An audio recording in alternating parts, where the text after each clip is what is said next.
welcome back to the lineup here on Radio DePaul, Chicago's College Connection.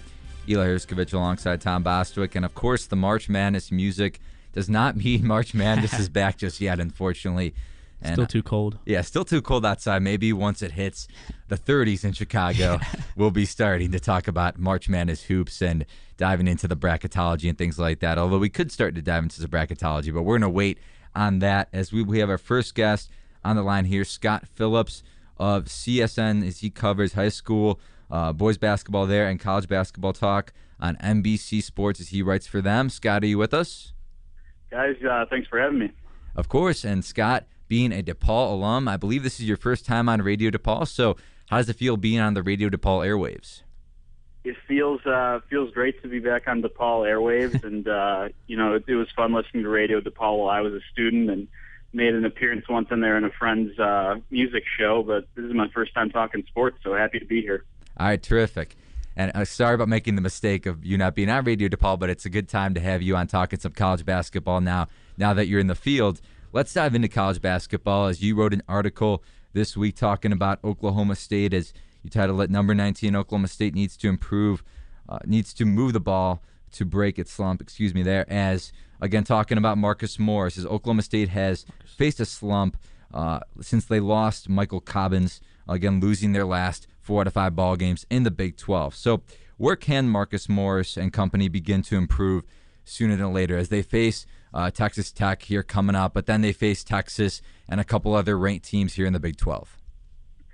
Well, as you mentioned, Eli, they're losing Michael Cobbins for the year at the start of Big 12 play. That's a huge loss for them on the interior. They don't have a lot of depth there. Kamari Murphy's filled in admirably, but he hasn't quite had, the type of performances on the offensive end that Cobbins can potentially bring to the table.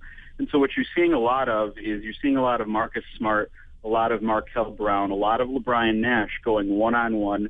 Oklahoma State just isn't moving the ball very efficiently. Phil Forte's got to get looks from the three-point line. He had 6 3-pointers in the loss at Oklahoma. Obviously, they fell short, but they need to get him more involved. They have a lot of guys that are weapons on the offensive end.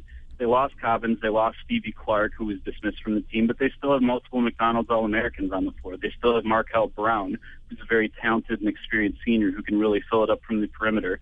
So there's no reason this team can't turn it around if they start to really play together and understand what their strengths are. No, absolutely. And, looking at the forward games they've lost, and they're against some great teams. Obviously, the past 2 against Baylor and Iowa State at home hurt. But you mentioned Marcus Smart. Obviously, he was a preseason Player of the Year favorite. Kind of switching gears here, looking at Doug McDermott and Creighton. McDermott's playing lights-out basketball right now.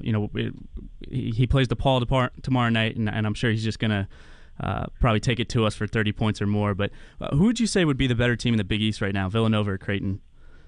That's an interesting point. You'd have to say Creighton right now, with the way especially that they throttled Villanova at their place earlier in January. I mean, Creighton, people may have taken them lightly coming into the Big East from the Missouri Valley Conference, but as you mentioned, Doug McDermott's the front runner for Player of the Year right now. He's having an unbelievable season. He's a 6'8" forward that can really do everything that you would ever want out of a forward at the college basketball level. I mean, he's averaging 25 points a game, 7 rebounds, shooting at incredibly high percentages from across the floor. He's an 89% free throw shooter. I mean, when you have a guy that shoots 43% from behind the three-point line and 89% from the free throw line, he's tough to stop, especially when he's a savvy senior. And this is a veteran group coached by Greg McDermott. They've been to the tournament before. They've played tough games before. I think you'd have to give them the benefit of the doubt over Villanova at this time. Villanova, a tournament team last year. They have a lot of depth and experience as well. James Bell is playing really well in the Big East. He had 27 the other night in a big win for them. But it just, I'm not sure, especially with Creighton beating them head-to-head, if you could say that Villanova is better than them at this point. Yeah, I agree with you on that. I think Creighton is the better basketball team in the Big East. Obviously, they have Doug McDermott, but having Ethan Raggi as well to stretch the floor for them. Only scored 3 points in the St. John's game, but he scored 12 points against DePaul, and we'll see how many he could put up against the Blue Demons tomorrow. But looking at Syracuse now, as they beat Duke on Saturday and they beat Notre Dame this past Monday, but they did it in a couple of struggling ways. As on Monday, C.J. Fair shot 2 of 13, 6 points. And we look at the way they played in the tournament the past few years. Obviously, Tom and I talked going into this that March Madness isn't back. Well, Syracuse has struggled as they since they made the Final Four and Elite Eight, they haven't gotten past that point. As the last championship they've won is 2003. So can Syracuse break that stretch this season, and can CJ Fair provide some offensive spurts going into the Big East tournament and going into the NCAA tournament as well? I'm really not sure I'm ready to call Syracuse a foregone national champion until we see them win this stretch of road games coming up here in the ACC. We've seen them win against Duke at home. We've seen Syracuse win a really mediocre Maui Invitational field against Minnesota, California, and Baylor. Again, good teams, but not great teams.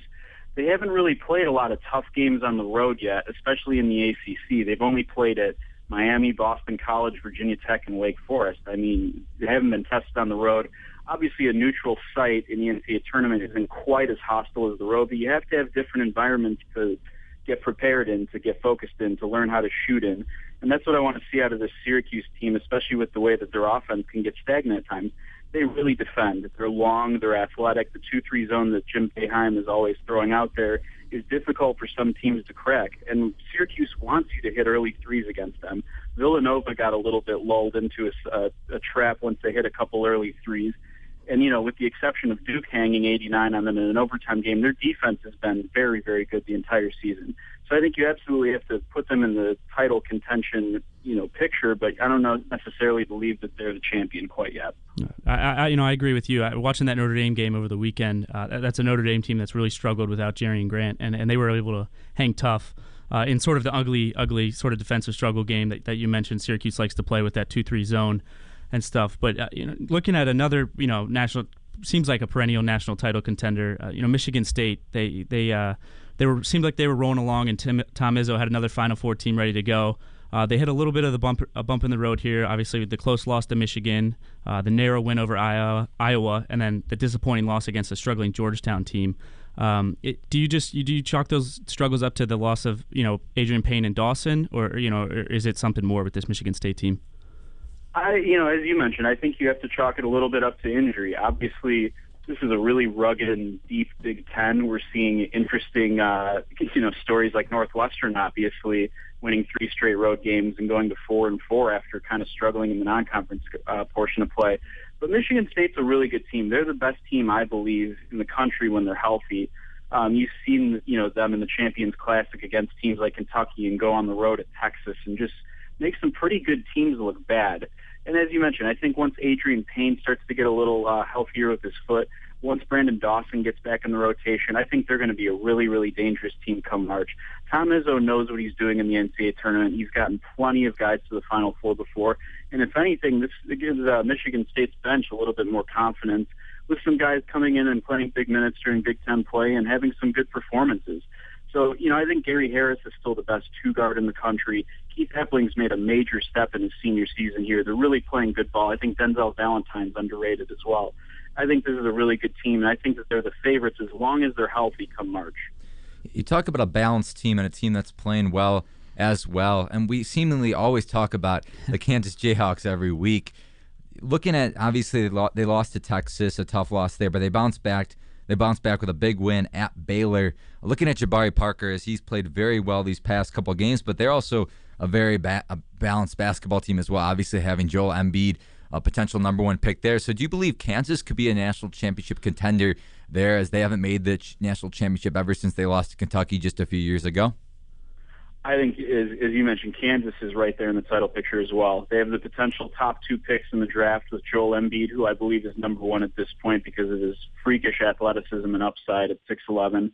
And then Andrew Wiggins, who's no slouch at number 2 himself. I mean, he's averaging 16 and 6 as a true freshman and, playing quite well in spurts. But you look at the talent that Kansas has and the talent that the freshmen bring to the table with Wayne Selden in there as well and Frank Mason getting good minutes off the bench at point guard.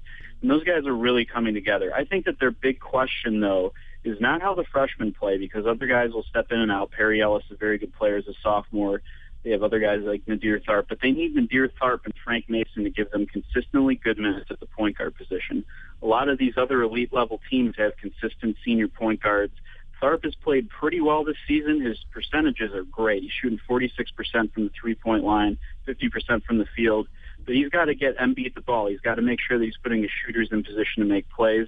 And I think as long as he's doing that, Kansas is a Final Four team, and they could certainly be in the title picture as well because of the amount of talent that they have.